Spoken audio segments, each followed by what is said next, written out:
Oh, yes. There we are. We are live. We are live. Good evening, everyone. Hi, Happy everybody. Tuesday night. It's such a nice honor and a real privilege to be back with you tonight. I'm Ray, my wife, Joe, and we're here tonight, and we are your guest hosts for the Tactical Tuesday session for Fearless Real Estate Investors. We've got an amazing panel on to join us tonight, and we're going to be talking flipping real estate tonight. All secrets, the inside knowledge, what you want to know. If you're interested in getting into flipping, it's going to be a great hour, and we're really excited. We've got some great people that are going to be joining us from different parts of the country tonight. But we'll just take a couple of minutes and welcome everyone. This is our second time actually hosting the Fearless Investor. So it's pretty cool that I guess we did a good enough job the first time around that Corey and Tiff asked us back, which is pretty awesome. But for those... I was just going to say, sorry, forgive us guys if the kids run in. They're having dinner, so guaranteed they're going to come running up in 2 seconds. So just forgive us. I'll just run away for that. Awesome. Thanks, honey. For those that don't know who we are Ray and Joe, like we said, we are real estate investors. We're part of the Fearless Investor community. We're also Ignited members. We're based here in Ontario. We're Toronto, Ontario is where we're based out of. And we've been investing for the past couple of years and active members in this particular community. So if we don't know who you are, it's a pleasure to meet you tonight. And we really hope that we can connect with you at some point in time. But it is great to be able to see so many friendly faces joining us for tonight. So as I talked about, the session tonight, what we're going to be focusing on is all about flipping secrets. So, there's lots of questions out there. Markets are at different places.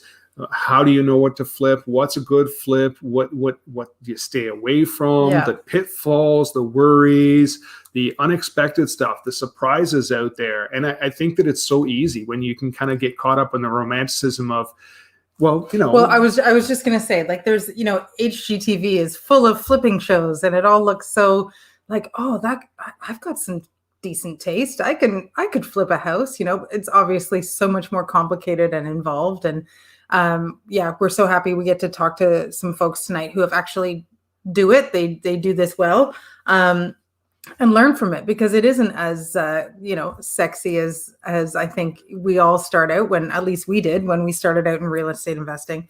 That was one thing we thought, okay, well, let's figure out how to do that. But it's, it's not necessarily 100%. That easy. We're going to pull back the curtain tonight. This is not going to be the 20 minutes glitz and glam, with 8 minutes of TV or commercials giving you a 30-minute little, hey, we took this home. We did a couple little things and woo, we're going to get into, the what didn't go as planned, right? Let's figure out some of that stuff, the stuff that they don't show you on the TV shows, which gives us the knowledge, right? We're all here for the same premise, which is we want to be able to learn. We want to develop skill sets. We want to be able to level up our experience. And how do we do that, right? We surround ourselves with like-minded individuals. We learn from the best in our community. We bring our risk down, and success leaves clues. So we continue to get on that wheel. And success leaves clues. Thanks, hon. Yeah, I saw that. It was a meme earlier this week. Nice. And we want to use those clues, right? We want to use that roadmap of what others have done and repeat it ourselves. And as you start to take these processes on,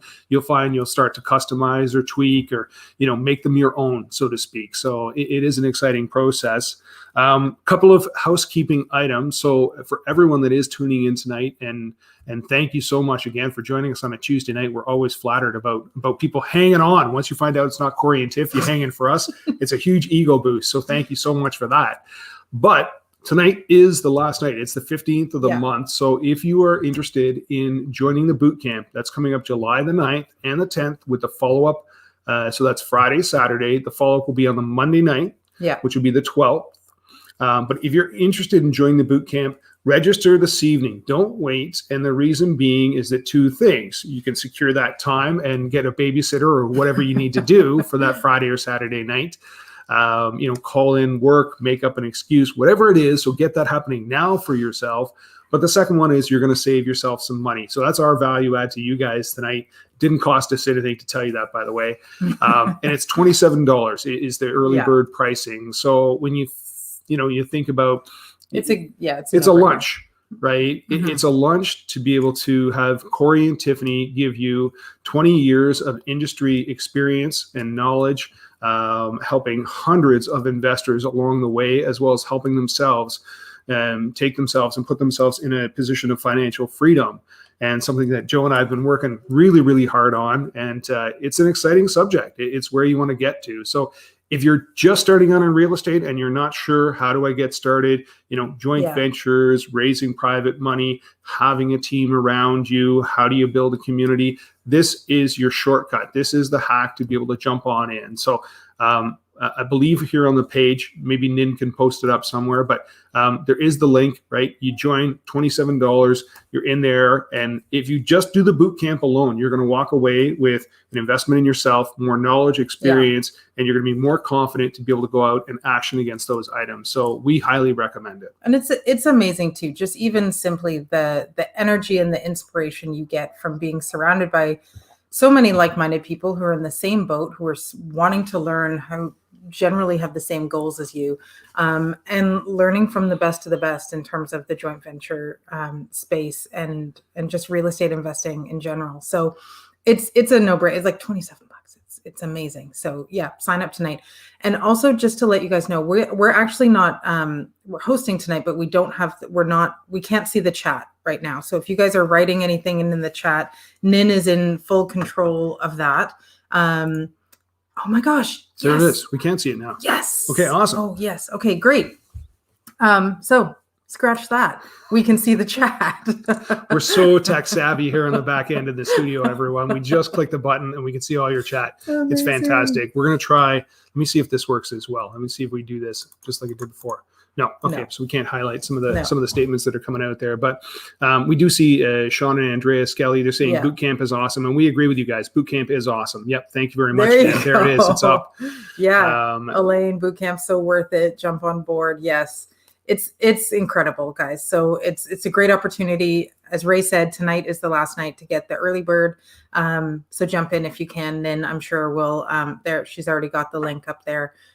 So go for it. There it is. Tomorrow it costs you more money. You still get the same amount of content and all that great information, but you've cost yourself more money. So do it tonight, right? Go ahead and save that. And then, you instead of it just being a lunch, you just bought yourself an extra coffee with savings, right? So like my dad used to say, right? You can't spend or you can't save money until you spend it, son. And I never understood that concept as a kid. But okay, so let's talk about what we're on to tonight, right? What our Tactical Tuesday is all about, because you didn't just tune in to hear us go ahead and talk about boot camp all night long. Flipping secrets. So who's our guest tonight? Who do we have? So we have amazing Remy Noel, who many of you probably know and love. He is just the incredible family guy. He is so genuine and down to earth, incredibly successful real estate investor, and is so giving with his time and his knowledge. So we're thrilled to have Remy. So Nin, there he is. Yay. How are you? I'm good. Thanks for the nice introduction, guys. It's a real honor to, it feels like we're almost back at the summit again, seeing it face to face here. I know, except we're not sitting at a restaurant with a beer, unfortunately. I know, but hey, you got to do what you got to do. That's true. Soon enough. Things are starting to get a little bit normal here in Toronto. We actually had a taste of a little patio life and a beer and whatnot. How are things where you are, Remy? You know what? The sun is shining. We've had some crazy storms in the last few days here, and I know it's supposed to be a week, but it's just like these rolling thunder showers or boomers coming in. But you know what? This weekend was just lovely. We had a nice little beach day with the kids along the river valley with some dump trucks and some shovels, and perfect. Me and Daphne watched, and I got sunburnt, and just a summer life. It's good. Awesome. Sunburnt summer life.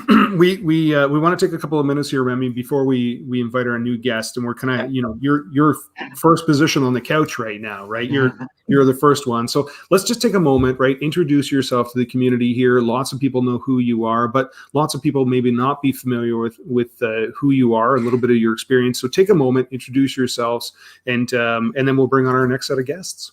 Sure. So my name is Remy Noel. I'm a proud father of 3 young boys, 6, 4, and 2.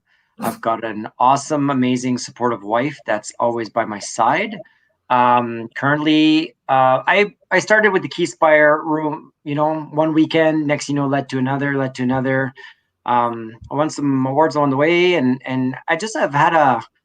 I've worked hard for what I've gotten. I've left a lot on the table. I left my job thinking, hey, I'm just going to start flipping houses and do this and do that. And in a flat market, I learned my lessons fast and hard. But I am very proud of the man I am today because of it. I work hard. I have a lot of joint ventures. I've been a part of probably close to 24 transactions since 2015. I've done VTBs, I've done renovations, I've done flips, I've done holds, kind of done a RSP triangle. So I've done a little bit of everything. Am I perfect at anything? Am I really good at some? I don't know. But, a few years ago, I had the opportunity to start a construction company and offer my service to other people and other investors. And we kind of hit the ground running. Thanks, Sean. Amazing. Nice shout out. Sean. Great shout out there, Sean. And you're right. He is a rock star, and there's no doubt about it. And tell everyone who's not familiar with you, what market are you working in right now, Remy? So I am working in the Edmonton, Alberta market. Fantastic. The Prince of Alberta, right? As I think I said, and we were out there at the summit, which was fantastic. So don't spill your secrets yet. Hold on to all those flipping secrets that we want to be able to reveal to the audience tonight. But let's take a moment and introduce our next guest. Sherry. Yeah. Am I doing the next one? Yeah. So the next guest come a little bit further west. We've got Sherry Harbour that's going to be joining us tonight. So I'm hoping that Jim too, I hope. Oh, is Jim on as well? Yeah. Oh, there he is. Fantastic. Hi, Sherry. Hi, Jim. Hi, welcome, guys. and thanks for joining us tonight. Hey, how are you guys doing? We're doing fantastic. How are you guys doing tonight? Yeah, well, it's early here. It's only 4 o'clock, so I had to sneak out of work early just to be on live. So it's all good. You're a good man. Thanks, Jim. We appreciate you sneaking away from early to join us for some fun stuff. Well, that was tough. That was tough. Some fun flip and talk. Yes. Flip and talk. Exactly. So let's take a moment, introduce yourself to the audience. Lots of people know who you are, but as well, it's an opportunity to, meet some new friends out there. Tell us your market and talk to us a little bit about some of your experience. You guys have been doing such interesting things. So, yeah. Sure. Yeah. So Jim and Sherry Harbour from Harbour West Investments. We're out in BC. I've been in construction for 30 years, and Sherry's been by my side for 34 years. So we've been doing this thing together for a long time.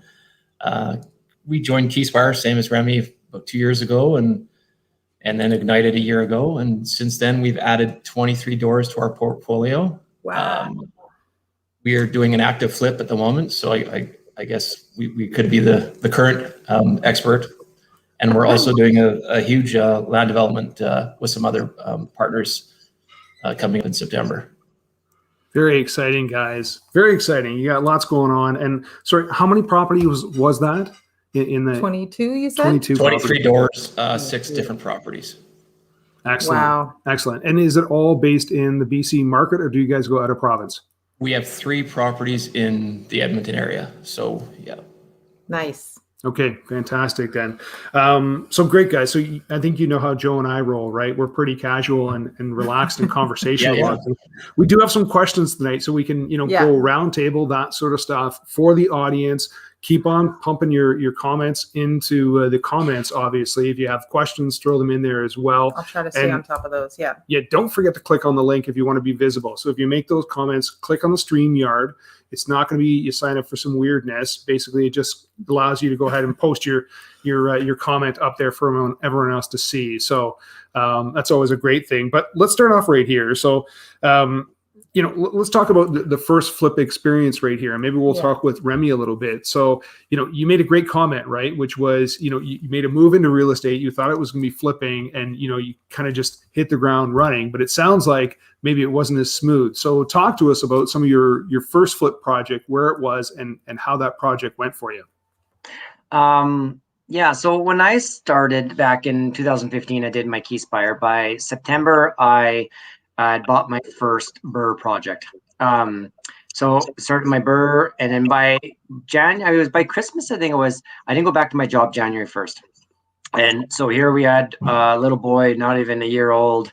I leave my job, my PM job I've been chasing all my life. And here you go, let's change the pace. So I did the first BRRRR, but then I realized, oh no, now I can't qualify for this thing and I can't refinance and pull my money out. Whoops. Right. So what happened is from the Keyspire weekend, I met another gentleman, one of my JV partners, Ryan and Cindy, and he was able to qualify, and I had money on my HELOC, so we rolled it from there. But going back, the first one was just a big eye opener how much work goes into one of these legal secondary suites and dealing with the city. And it was a win, but I had to slow play it for the win, right? So it was just kind of a hit the ground running is fine, but having a plan is a little bit more important, I feel. Totally. Yeah, I would agree with that. And I think it just speaks to what we were saying earlier, which is so many people who get started in real estate investing think that flips would be sort of, I don't know, maybe like a shorter term project with higher returns. And that's definitely not always the case. Jim and Sherry, what about you guys? What was your sort of first flip experience? How did that go? And did you meet the goals that you thought you were going to meet with that project? Yeah, so our first flip was about 2007, right when the market was shifting.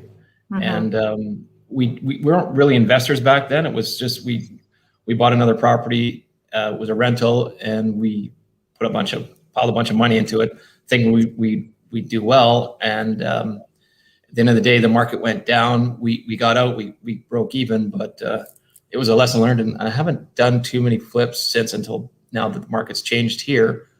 I've shifted back into doing a few more flips. So that dovetails really into a question that I had here, Jim, which was, let's talk about, and we'll jump around here a little bit, but it's a nice flow of the conversation. Let's talk about some of the market fundamentals when you're looking at doing a flip, right? So, Remy's story, right? He went from, his career into real estate, and it was, maybe we'll start with the flip kind of thing. You guys maybe a little bit differently there, right there, but let's talk about the fundamentals. When we're talking about flipping, when we want to get into the flipping, what are we looking for in the marketplace? When is the right cycle? And when's not the right cycle for us to be able to identify? Remy, Jim, either one of you. Sorry, I was waiting on Jim. I didn't hit the button. Is this like Family Feud? Okay, go ahead. Go ahead, Jim. That's right. Go for it. Yeah, Jim. so you want to be in a rising market like we have here in BC right now. That's a good time to flip because the market keeps rising, the prices keep going up. So it's a good time to, if you can get in early and get your flip, then you can make some money in the back end. Okay, now Jim, how do you know when is early and when is late in the market? Well, yeah, I guess we purchased something last fall, and then the market shifted. It was rising. The seller wanted an extended closing, which worked in our favor. The market went up, so we made money just sitting on the property, and we haven't even taken possession yet. Before we took possession, it increased by $100,000. So That's that always was nice. amazing. Yes. That's amazing. That's a great way to add some value without doing much in terms of work-wise.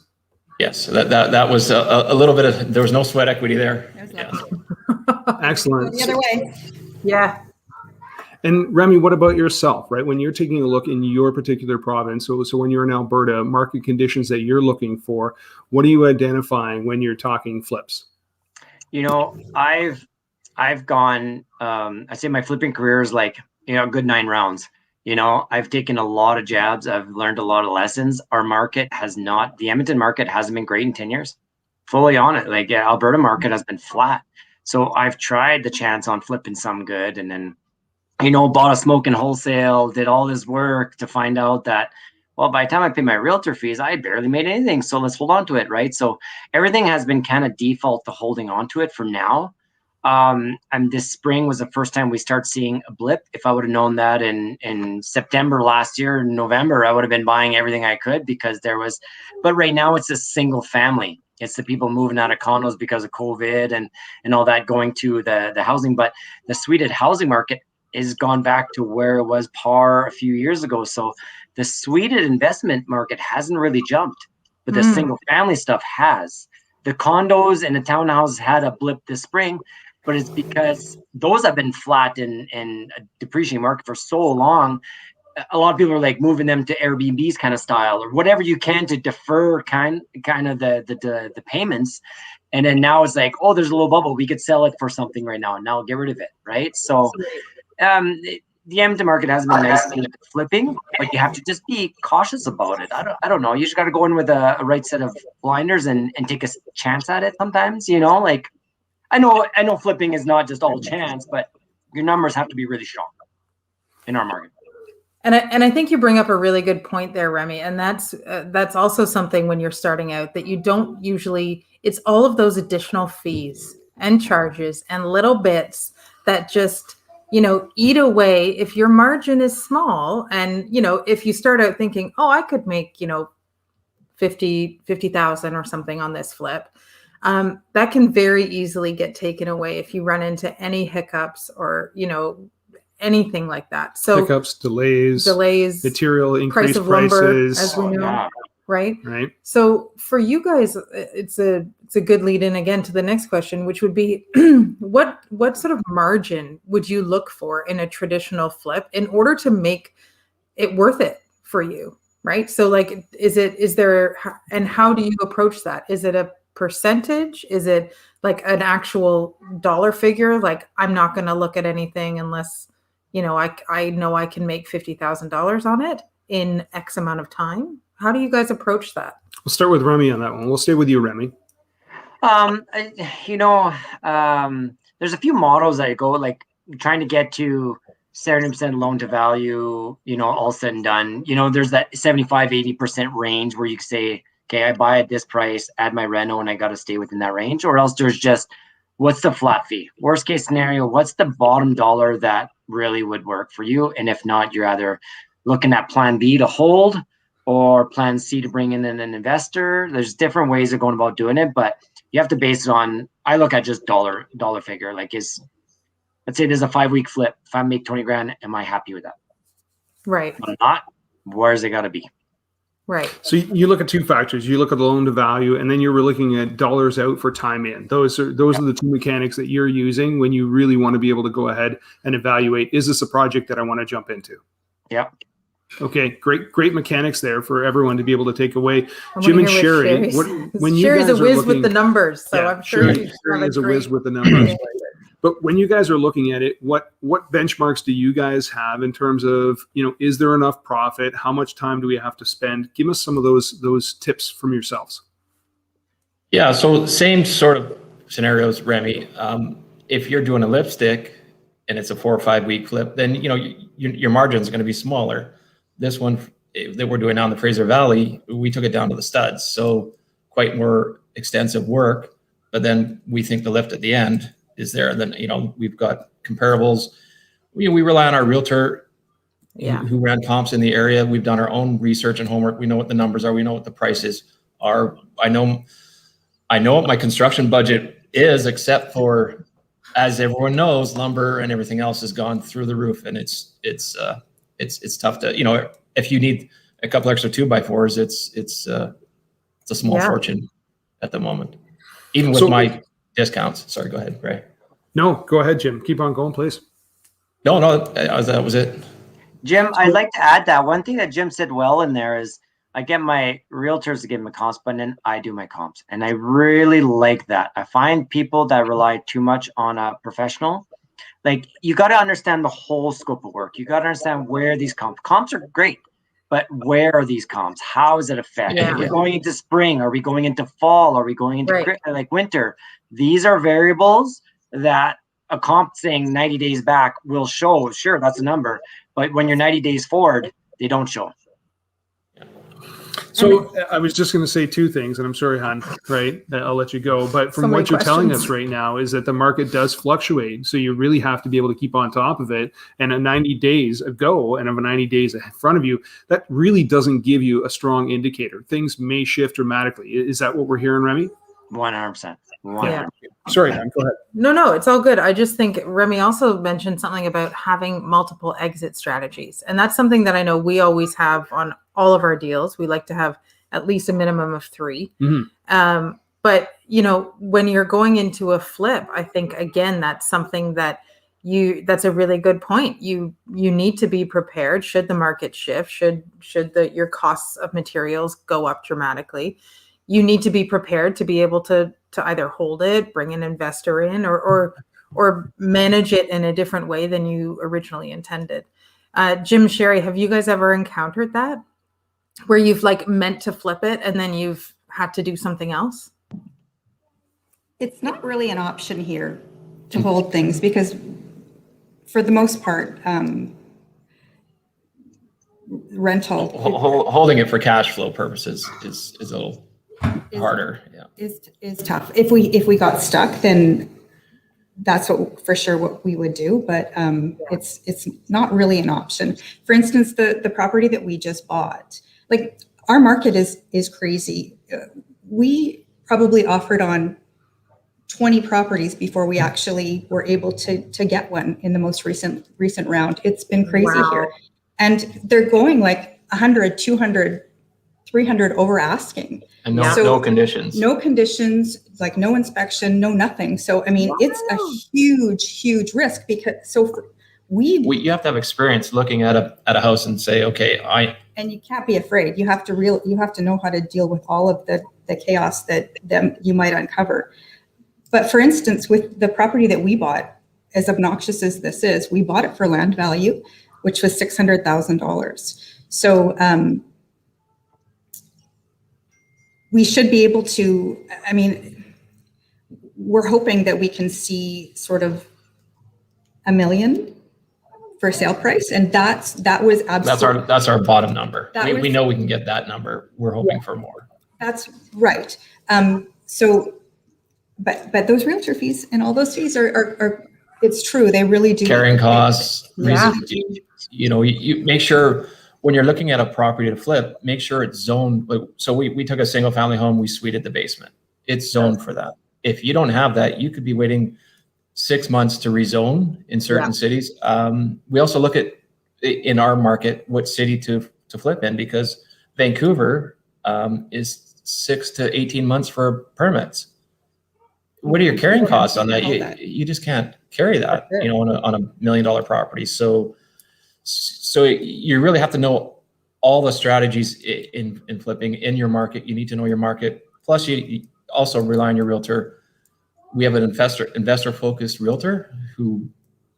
Game changer, right? Game changer. Yeah, because I have friends I play hockey with that are realtors, and they try and send me flips, and I look and I I'm good, thanks. I can't pay for asking for a single family home. It just there's no basement. It's not suitable, whichever. So you really got to rely on your team. No doubt about that. Joe's taking a quick second to check on our kids there so we don't have child services show up at the door any second. And in the meantime, let's just talk about, we're unpacking a lot here, guys. And I find as we get into the conversations, more and more starts to flow out here. And you gave us some good ones right there. But Jim and Sherry, we'll stay with you for a second. Then we'll go over to Remy and get his opinion on the matter. But you talked about different kinds of flips. And you referred to one as a lipstick. And then you talked about a larger project. And I think that's the Fraser Valley that you referred to there. So just for the people that are just joining us, what does a lipstick mean? Just a quick definition of what that's all about. Yeah, just a refresh. So we've looked at houses that just need a kitchen and bathroom updates. Everything's maybe done in the 80s, the carpet, the flooring, rip all that out, put in some hardwood, vinyl plank, and that's a quick flip. Okay, fantastic. And then your Fraser Valley, that sounds like that's a little bit more work involved versus paint, flooring, lighting, that sort of thing. Yes, it's paint, floor, lighting, roof, reframing, siding. Yeah, there's insulation, drywall, everything. So we took it, like I said, we took it down to the studs, but we ran our numbers and we're quite confident that there's some good profit at the end. Okay, excellent. So I'm setting up for the question right here, which is, in your experience, guys, what do you find your biggest bang for the buck is? Now, you've talked about your market and some of the challenges, pricing, people paying over ask, holding costs, permit costs. So that's a lot of things to factor in. But when you're looking at types of properties, are you looking at a single family home? Do you like a duplex property? Do you like something that you're going to take from a duplex, bring it back to a single family? Is it the basement suite? What do you guys like in terms of getting your best bang for your buck? And I know every project's different, but on general, what do you like? So me, Ray? Yeah, we're staying with you, and then I'm going to flip over to Remy. Okay, so for us at the moment, with COVID going on, a lot of people are moving out of condos and out of the downtown core, and they're moving out to the valley and moving into single family homes. the first-time buyers or young families that they generally need a suite for a mortgage help or an income suite to help them. Or an investor can buy it and he can rent out both the up and down. So we've got two strategies there for buyers. So that's our strategy, buying the single family home. Excellent. Okay, so then let's flip over to Remy. You're in Edmonton and Alberta, right? What are some of the types of properties that you really like in terms of best bang for the buck for flip potentials? Depends what hat I'm wearing. Okay, so if I'm wearing my investor hat, I'm looking more at sometimes the long-term vision of it, right? Like what's going to happen. So we just finished up a duplex to fourplex conversion, and we did really well. And we knew that we were holding that for long-term, so I didn't go and over-renovate. Now, if you're going to buy a single-family home and this is a quick flip, you might put a little more cosmetic stuff in it. You might go a little bit fancier on the tile, go with good flooring, but it depends what hat I'm on. And when I'm wearing my contractor hat and I'm doing for other people, I'm going to see what's the best product I could put in there that if it got wrecked, it could get replaced for a minimal cost, but yet still look good. So it's like, I don't do IKEA anymore because I know they discontinue cabinets all the time. They always discontinue, or, and it's the back and forth. So I use a manufacturer instead. And so people like shiny when it comes to flip, but when it comes to investments, I set up for long-term. The way my controls on walls and all that. So if you ever have to cut a hole in the wall, you're in a mechanical room or in a closet rather than in a hallway. There's a lot of little secrets that I try to keep, or backwater valve coming into the house. Where's that? So it depends what the application is. Okay. Yeah, 100% agree with that. Awesome. Totally. We had a great, I want to continue. Like I said, some of these, it's just flow, right? I want to ask the next question right away. But we had Karen Jansen? Yeah. Go ahead, huh? So her question here is, how do you find these good investment-focused realtors without going through a whole lot of lemons first? Great question. And I'll put it out to you three in a sec, but I'll just say for us, we were very, very lucky in that we, again, as part of the groups that we've belonged to, so the Ignited group, the Keyspire group, we've been able to have, some really strong investment focused realtors made available. And then it's a matter of fit and style. And it's not necessarily that they're lemons, but they just might not be a fit for you. And so that would be our thought. But same thing, we have a great team around us, and it is a game changer. Like you guys talked about how they do a lot of the due diligence. They'll pull the right comps for you. They'll even do some of like the zoning checking and work with the city and permitting. And it's amazing. It's totally amazing. So what would you guys say? Any advice on someone who's trying to find a investor focused realtor? I would say references. If somebody else used it, experience was good, anybody within the community, reach out to them, see what works, see what they listen. It's just like same thing as a mortgage broker, somebody that's actually listening to where the roadmap is going, not just telling you what you need to do and here's some comps. Totally. And Jim, we know it's don't listen to your hockey guys, but what are the other? Yeah, I agree with Joe. Same thing.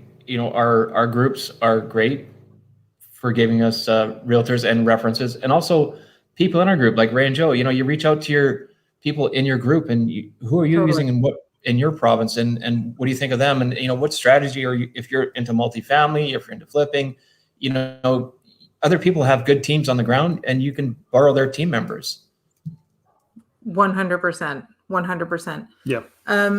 Which leads us into a really great segue, which is, if you're new to real estate investing and you don't have this kind of community around you, and part of the secret of success, and I said in the start of it, success leaves clues, which is no one does this on their own. So if you're looking to be able to level up your game in real estate investing, if you want to be like us, we were the stuck people that got ourselves unstuck, right? We would encourage everyone, mark in your calendar the upcoming boot camp that's going to be happening on July the 9th, the 10th, and as well as the follow-up on the night of the 12th. Tonight is that early bird last night, which is $27. So I'm not sure if Nin can drop the link in the chat. I know that it's posted on the page here itself, but we would encourage everyone, because as Jim has said, Sherry's saying, you're hearing Remy saying, we're saying the same Yeah. thing. You can work within the community. You can shoot a quick little note out. Hey, Remy, I'm looking to be able to do some projects in Edmonton area. I've got this, and I need some referrals. Go ahead. Well, I know Remy's going to give me the best of the best, and the same for Jim and Sherry, and we're going to do that for them, right? And this is just an example of just 3 people in the community and how we can quickly share and collaborate and give each other resources. And also, hey, who do you stay away from, right? I had a bad experience with this individual. Definitely don't go knocking on their door. Steer clear from that, all those sorts of things. So, Karen, you asked a great question. And part of that is surrounding yourself with like-minded individuals, a community that can give you the support and give you the tools in real time so you don't sit there stuck, frustrated, and you don't go through a lot of lemons, because no one likes going through a lot of lemons. To do that. So, when we think about the Fearless group, and we think about the number of people that are watching right now, which I can't see, so I don't know how many we've got online right now. It's huge. Record numbers tonight. Whatever. We're breaking the internet, babe. Breaking the internet. There's a lot of folks that are just starting out, and so what advice would you give to new investors who are interested in doing flips? What advice would you give them in terms of how to best start on that journey? What would be the number one thing that you would tell them? Make sure you do this, and make sure you, maybe let's give it 2 things. First, top 2 things. Who do you want to start with? Let's start with Remy.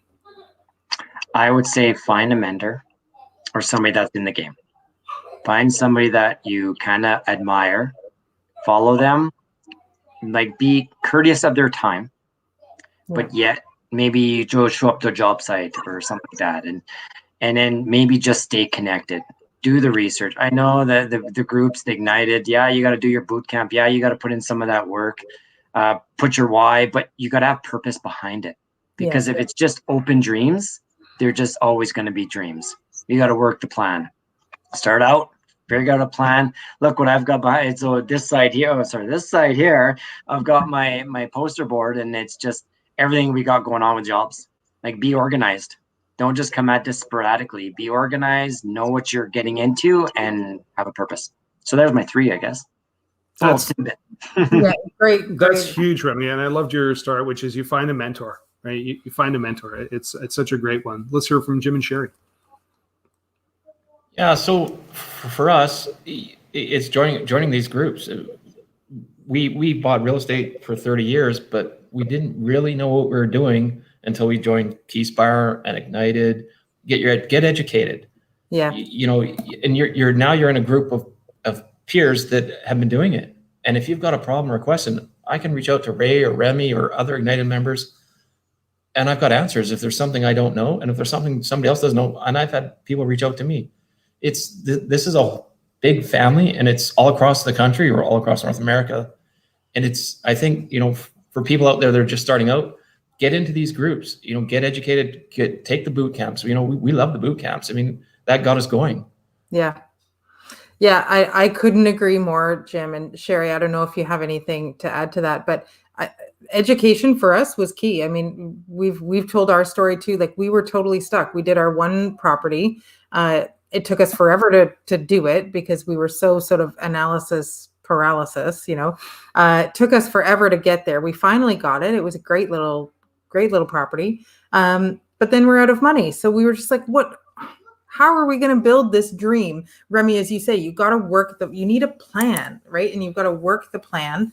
And you also have to surround yourself by people who can, and it's funny, Ray and I are very different. Ray's the big, he's like, Ray's big vision, and I'm more analytical and, let's think about this, and I'm cautious. And Sherry, I got you, girl.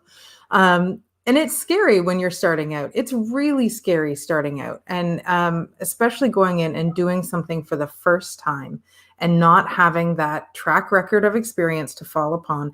That's where you lean on the people around you. And that's where these groups, knowing that you're in these communities, really takes, at least it did for me, it takes a lot of the fear out of it. Because if you ever got in a bind, you've got people here. Adele's Adele's saying a great suggestion here. Mhm. Find someone who's doing what you want to do. Yeah, for sure. Shadow them for a bit. Ask them to share their time with you. Find out how you can add value in their Yes. day. If it's something as simple as, can I go ahead and do task X, Y, and Z, which is show up for morning coffees and then, take out the trash in the afternoon. If they say yes, then you take that opportunity and you run with it. And while you're there, make notes, right? Like it sometimes whatever it's you just gotta do. about, 80% of success is showing up, right? The other 20%, as Remy said, which is working your plan. And really it's about you work the plan until you achieve the success out there. So, okay, so I want to ask a couple of tactical questions here because you've given us some great information in terms of what we should look for when we're first starting out, your markets, some of the pitfalls, the areas of concern, how you approach the projects, different kinds of ones you're doing at. But let's talk about who's doing the work out there. So Remy, we'll go back to you for a second right here. So when you take on a project, are you doing the work yourself? I mean, obviously you've got a construction company, are a bit unique. So let's just say this. If you were to look at it and say, am I taking on the job myself? How do you make that decision? Or if you were to hire someone, how do you make that decision? So I started out from the tools. Like I'm a farm boy. Like you roll up my sleeves, get me dirty, let's get in there and let's get it done, right?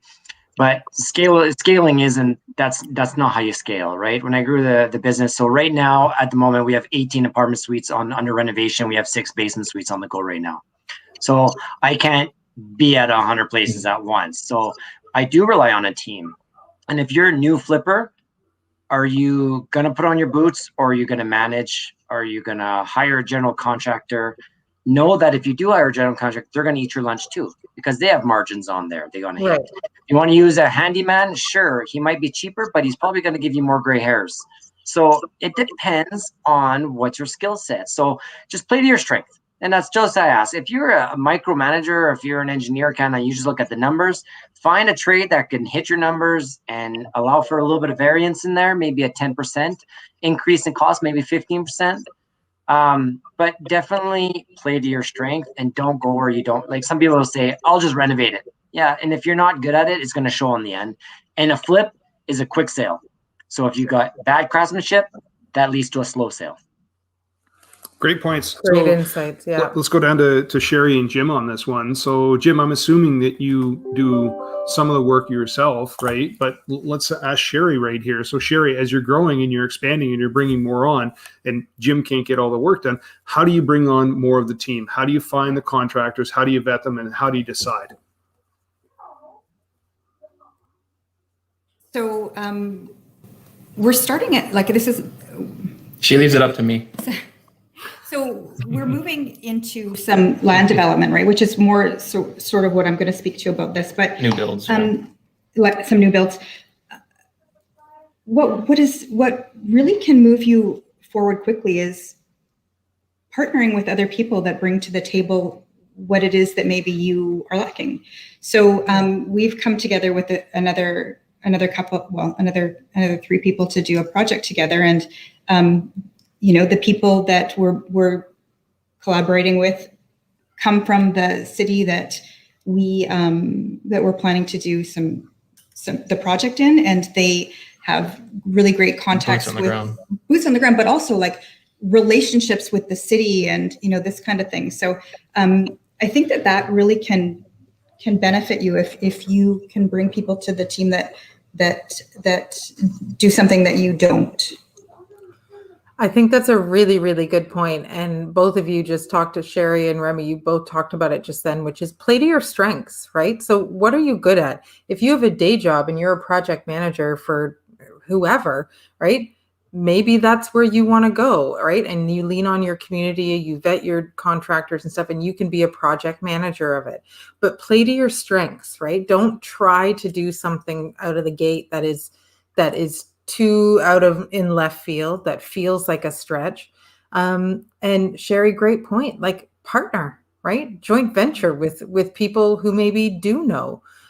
Joint venture with people who have experience and not necessarily have different skill sets, but maybe they've done a flip or two, and think about what you can offer them, right? What skills do you bring to the table so that everyone is sort of equally shared in responsibilities there. Great points all around. So that's all about finding and vetting that contractor and building that team around you. Let's talk about managing the projects, guys, in terms of systems and controls. So Jim and Sherry, you got some big stuff that's on the go, land development. That's not just one particular, those are big projects, guys. Not just one door that you're talking about right there. So talk to us about, as you're getting into these, what systems and what controls do you use to be able to manage them throughout the span of the project itself? So for land development, we've got our team, and like Sherry says, in our group there's 5 members in our team, and we all bring our strengths. We have a builder, we have a project manager, we have an accountant, we have a realtor, and we also have a designer. So we've got every corner. Dream team. The dream team, yeah. Teamwork makes the dream work, right? So it's it's great. We sat down and said, okay, well, this is what we want to do, and we're a good fit, and the project looks like it's gonna go well. We'll see, swimmingly, we hope, but then we also hired an architect that is actually going to take on a fair bit of the heavy lifting as well. So it's stunning what some other folks can also bring to the table, even just peripheral. Excellent. And then from you guys, are you then are you managing budgets and timelines? Are you using basic Excel tools? Do you have an advanced online gem that you can share with us? Like, are there any of those systems and tools that you put into place as you've got this team around you, or is it the team that's really kind of that's pulling it all together for you? Is your Excel on your spreadsheets? She went on. Okay, so I'll speak for Sherry. Sherry is the numbers person. She's got the Excel, the spreadsheets. Her and Chris BFC, our other partner, and those two run the numbers. They're like numbers nerds, and it's great. They sit back and okay, what are we doing here? What are we doing here? Okay, we're square footage. Okay, what's the numbers on this? What's the numbers on that? So those two run the numbers and to the nth degree. And they've got their spreadsheets. Sherry's got all that set up. I just go out and do the work. I see Sherry's keeping the secrets tonight. She's holding tight to those ones. Apparently. When we work with our architect, though, we let him know, because we're doing some stacked townhouses and condos, and he said to us, well, why don't we do, I don't really understand, like, why don't we do more condos? And we're like, well, we would like to do as many townhouses as possible because that is what the market is looking for in Souk. So when we work together to collaborate and let him know what it is that we're trying to achieve, then actually some of the numbers come through that. So based on, because when you're dealing with a development like this, there's so many things that you need to be considering, like however many parking spots you need per unit based on, what the city is calling for. So some of that stuff is above my scale. I don't know how everything works for the jurisdiction and the rules to follow.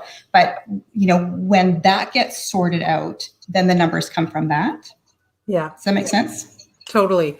And I'm with you. I'm a bit of a numbers nerd. I love my Excel. I like to see things visually in front of me. I like to understand how it's all going to work. It drives Ray crazy. I'm like, but what about, we add a line item here? And he's just like, oh my gosh. But I'm going to defend myself for a quick second. It only drives me crazy when it's okay.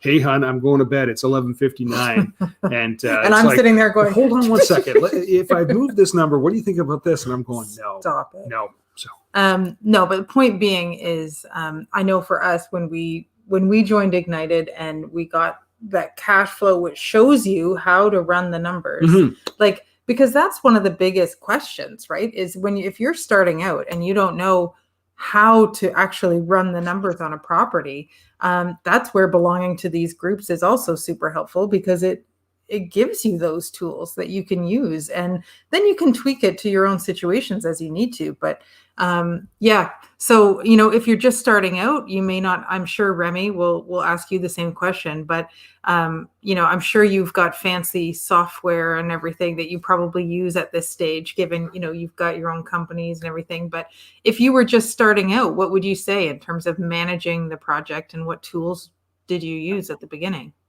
So I feel the key to any project is transparency, to know what's ahead. So an easy hack is to go do a schedule and post it at the job site. So post at the job site when demo's starting, when it's ending, when electricians are in, when the drywallers in, and post it so they can see. So every time they're there, they're having a look and saying, oh, shoot, I'm on the clock till this date. If I go past this, they could see what's behind. And that's what I find when you don't have transparency and you're just a loose, yeah, you come in whenever. But if you give them kind of a deadline, any trades, and just not just any trades, it's just the more information that you could pass on to your team, the easier it is for them to hit the success mark. And that's through my company. Like yeah, sure, there's all sorts of software. I'm still looking for the perfect software. I know. And right? then everything brings an issue. And right now, like I'm part of a coaching program with a lot of general contractors and renovators that are working. We're working on system turnover right now. That's the biggest thing, right from the get-go. For me to estimate a job, to hand it over to my project manager, he can look through the scope of work and understand what's going on, so I get less text. So, but take the PM away. Just do the trades. When you just tell them this is what you got to do, but why, if you can educate anything like that, why it's done this way, the more information, the more training you do, on my perspective as a company, that's where I get the biggest gain, is showing them what's ahead, but yet show them where the benchmark is, where we're headed.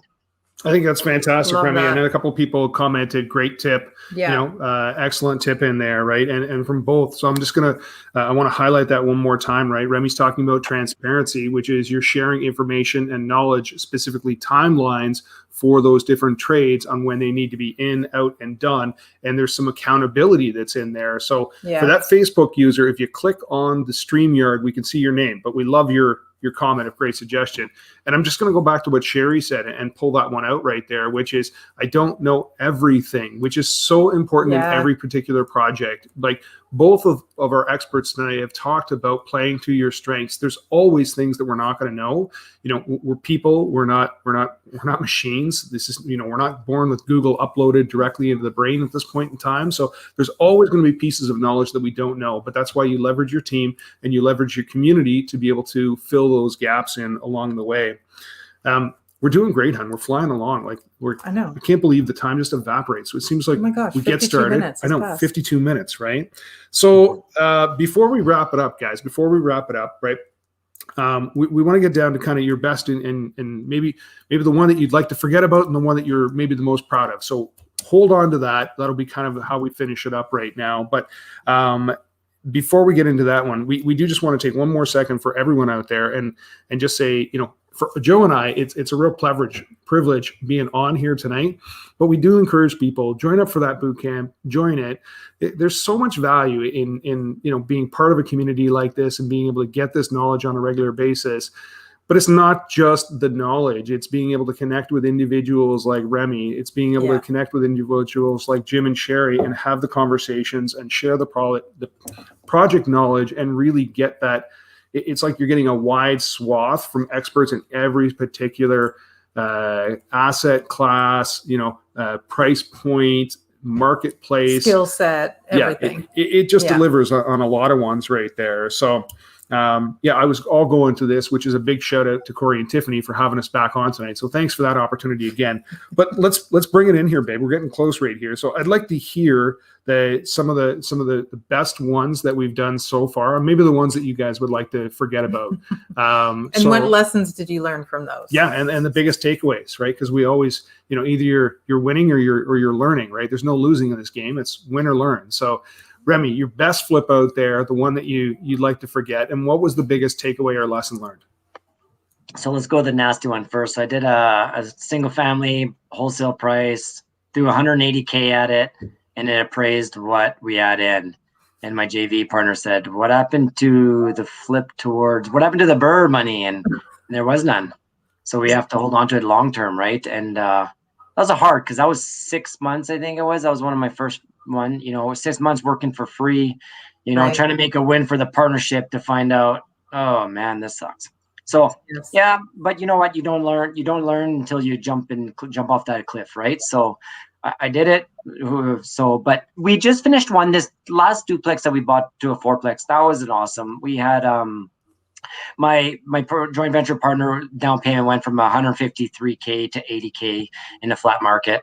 So with a quick rental, so it was I knocked down almost half of his initial down payment in a matter of 6 months. So I was pretty proud of that. It wasn't an elaborate, gorgeous rental. It was get in there, get it done, clean it up, crank it out, and let's see what the appraisal comes in at. And it worked well for the spring.